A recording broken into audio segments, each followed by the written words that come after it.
Hey everyone, it's the Boxhead Baron here.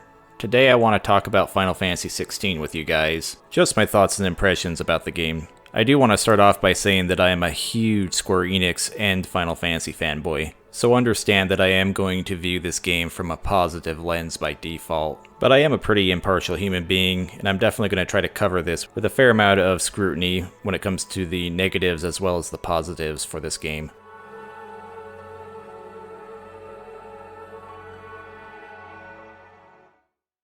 I do think with Final Fantasy, you need to approach every entry in the series with a healthy dose of optimism and a genuine desire to want to like the game. You really just need to ask yourself, what is this game? What is it trying to offer? And really just try to filter out any pre-existing expectations you have based on other games you have played in the series. Because in reality, every Final Fantasy game is different, and it really has been that way for a long time now. At some level, you could maybe argue that the first 5, maybe even 6 entries were similar at some level, but when you stop to really think about it, even those were very different games. Final Fantasy 1, for example, it had 4 party members taking turns, there was no ATB gauge yet at the time, and it had a normal level system where you gained experience and you leveled up like normal. And then FF2 kind of threw that out the window, and you had a system where instead of leveling up, your stats would actually go up as you used certain abilities and certain actions were performed. So even thinking about that, they were 2 very different games, and those are the first 2 in the series. So really, Final Fantasy has never been all that consistent. So anybody who goes into FF16 expecting it to be the next FF10, or the next FF7, or even the next FF15 is really doing themselves and the game a great disservice, because FF16 is its own game. And this isn't just blind criticism, because I've also had issues coming to terms with this. Final Fantasy X was my first Final Fantasy, and it really blew my mind back when I was a kid. Everything from the world, to the characters, to the battle system, to the amazing graphics. It was all amazing. And because of this, I looked forward to FF12 so much before it came out. Trying to watch the FF12 trailer on IGN back in 2006, and my horrible internet connection just taking a dump trying to buffer that thing. The trailer was probably only like 2 minutes long or something, but I swear it took at least an hour for it to fully load. Just for the opportunity to watch the judges walking through the desert to some badass music, basically. Let me know if you remember that trailer. I was super hyped and thought it was going to be like FF10, but even better. And as we all know now, FF12 is really a very different game than FF10. And I do think that's partly why FF12 wasn't that well received when it first came out, because people were judging it through the lens of what came before. They're very different games stylistically, just the worlds themselves. FF10's world was much more Asian inspired, whereas FF12's was more medieval, Mediterranean, almost Middle Eastern-y. Even their plots were very different. FF10 had that, I don't want to say poppy because it wasn't really all that upbeat, but it definitely had a more anime style maybe to it, would be the best way to say it, along with that young romance narrative going for it. Whereas FF12 was much darker and more rooted in politics, and it really didn't have any of that young love stuff that a lot of people liked about FF10. So just very different styled games. Not that one style is better than the other, but they're just different. And I do think thankfully in FF12's case, people really started to change their opinion about it once the Zodiac Age came out, which was the HD remake for that game. And I think people started to appreciate it more at that time because it wasn't the latest and greatest game in the series, so it didn't have all that hype and expectations piled on its shoulders anymore, and people could just appreciate it for what it was rather than what it wasn't. And so to tie this back into FF16, what I'm really trying to say here is I think 16 should be judged for what it is and not what it isn't. Before release, the developers of 16 were pretty clear about what it was and what it wasn't. They told us very early on that it was not an open world game. They told us very early on that there were not going to be side dungeons in the game, so like caves and stuff dotting the landscape that you could wander into. They told us what the party system was going to be like, or lack thereof if you want to call it that. And they told us what the combat was going to be like, which is very action orientated. The only thing you should expect out of a new Final Fantasy game is an adventure. If you're wanting to go on an adventure with a cast of characters and to immerse yourself in a strange fantasy world, if you're looking for an emotional story with some great character moments, then Final Fantasy is for you. And I say Final Fantasy and not Final Fantasy 16 because, in general, most modern Final Fantasies, that's what they deliver. That is what's consistent between them. And you can argue that certain ones have worse characters, worse stories, and worse worlds than other ones, because objectively they're not all good at all of the above. But when you boot up a modern Final Fantasy game, that's what you're getting, is an adventure. What kind of adventure? Well, that's kind of up to the game. But when you boot one up, you know you're in for something. Alright, so I'll get off my philosophical philosophical high horse about the definition of what is Final Fantasy, and let's actually talk about FF16. I will get to the negatives here eventually, but first I want to start out with the positives.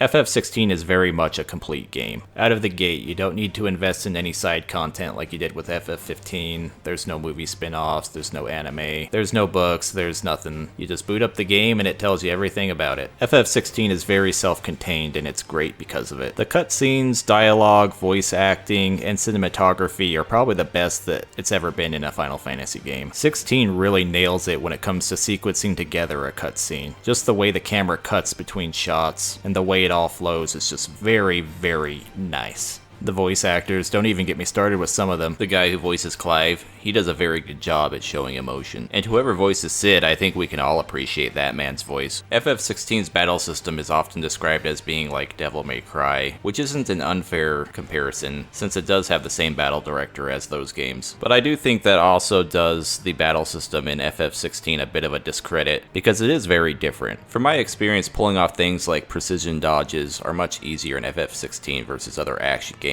which is not to its detriment. It makes you feel like a badass. It really kind of tricks you into making you feel like you're playing at a higher skill level than maybe you actually are. It just makes you feel really cool, like you're pulling something really hard and complicated off. And the same can be said for the cycling between icons in battle, which are the summons. You can have 3 of them equipped at a time, and just cycling between their movesets in the middle of battle you think would be kind of complicated. And there is a learning curve there, but once you get it down, it's really pretty simple to pull off some of the more sleeker, cooler looking combos.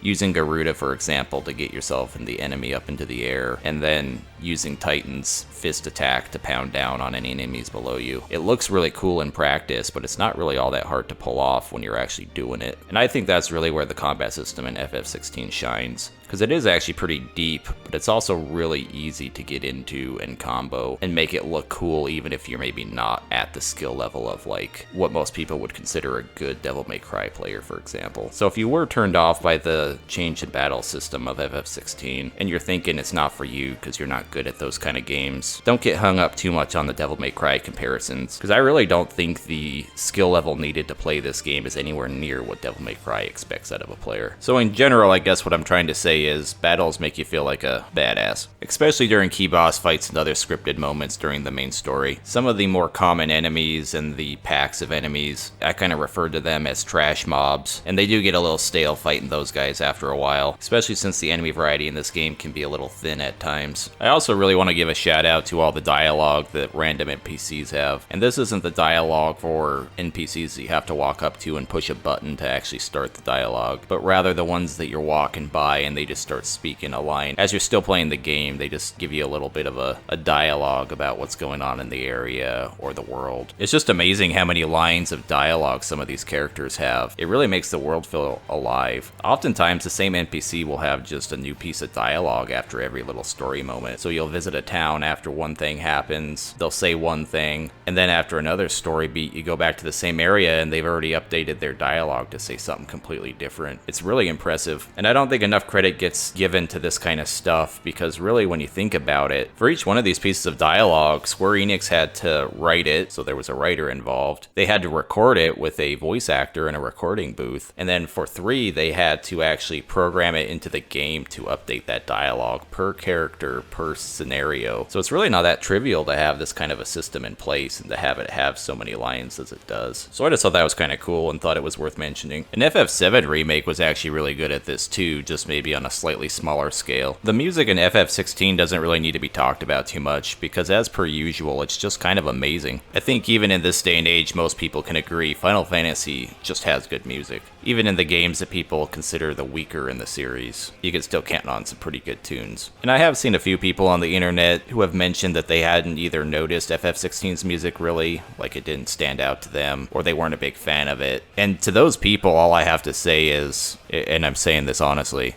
I think you're crazy. Okay, so that was me gushing about all the things I liked about FF16, and now I'm going to get into some of the more maybe controversial or things that I just found to be a bit more lukewarm about the game. And the first thing is the much discussed side quests. I know a lot of people have not been a big fan of the side quests in this game, and really this is one area that Final Fantasy has been struggling with for quite a while now. FF15 had some pretty bad quests as well, and even FF7 Remake, even though they were a step up from 15's, they still were pretty not good. good. And I do think in FF16's defense, it does have some of the best side quests that we've seen in a Final Fantasy in quite a while, but they do still have some room to improve. Probably the biggest positive about the quests in FF16 is they do contribute a lot to the lore of the world and character moments that you would really be missing out on if you didn't partake in the quests. And even the world building, so much of it is contained in these side scenarios that you're really missing out on a lot of the nitty-gritty details of the world and how it works if you're not partaking in these quests. And I actually think the quests are even really well told all in all. But one of the biggest issues, at least for me, was just how much dialogue was contained in each of these side quests. They just really shouldn't need to have that much dialogue in these things. Like literally, I think they could cut down on the dialogue by half and it would speed things up so much faster. Because the way it is right now, it feels like half the quest is just listening to the NPC talk. Because you gotta talk at the beginning of the quest, sometimes in the middle, and then at the very end you gotta talk again. And really it would be a win-win if they had cut the dialogue in half, because as I've already said earlier, writing is money, recording dialogue is money. So it would really improve the experience for the player, but it would also save Square Enix some money when it comes to recording lines. There's also been a lot of discussion about the actual rewards for these quests, and just how they're not really all that good. And that's not to say that they all don't give you a good reward, because there is actually some good stuff locked behind some of these scenarios. Being able to ride a chocobo for one, upgrading your potions to restore more health, those kind of rewards are all really good, but so many others just do not reward you really at all. And I really see this two different ways. I do really wish they had given you better rewards in general, but I do think it's really a catch-22, because Square really opted for the route of, okay, these things are actually side content. If you want to do them to get that extra lore, to get that world building, and to see those extra character moments, then awesome, we're glad you're participating. But these aren't required to play the game and to get the main story. And I think if they started giving you really good rewards, they probably felt that by doing that, they would be making people feel like they had to do these scenarios and that they were actually no longer optional. Because otherwise, people might have felt that you had to do these things in order to get the items that gave you better stats because they were missing out on character progression, or they weren't going to be as strong as they should be for certain story moments and that kind of thing, even if the game wasn't balanced around needing those things at all. And then we could be in a scenario where people are complaining about the opposite, about how they feel like there's too much side stuff that they're forced to do. But I still would have preferred if they had more meaningful rewards. Mostly because I'm the kind of guy who's going to do all this stuff no matter what anyways, because that's just the way I am. So, you know, why not reward me for it? And that's another area where FF16 is pretty weak. Just the building of your character. You don't really have that much agency in the way your character turns out. I know there's a lot of iconic abilities you can equip, and you can mix and match those to build out your fighting style. But when it comes to the stats, they almost might as well not even exist in this game. Because oftentimes, typically when you get a new weapon, it's going to give you both attack and it's going to give you stagger in equal amounts. It really just means you're going to equip the one with the biggest numbers each time, every time. Because why wouldn't you? There's no choice there, there's no agency, because all the weapons offer the same distribution of stats. So it would have just been nice being able to have ways of building different character builds a bit more, so you could focus on stagger if you wanted, or attack, or defense. I don't even think it needed to be super deep, but just a little bit of agency in the way your character was getting turned out. Because the way it is right now, you mostly just equip the stuff with the biggest numbers and call it a day. I also think it's a missed opportunity removing most of the status effects and buffs from the game. I know they're there in a very basic form, but really those things add strategy, and I think it would have just helped with some of the fighting variety if they had included some debuffing and some status effects. Just different gimmicks really to add some interest to the fights. Because the ones that are there in the game are actually kind of cool, especially in the harder mode, when enemies heal more and they can cast a barrier on some of their allies. It just really adds more diversity to some of the fights. I also would have preferred if they spent less time developing out the more arcadey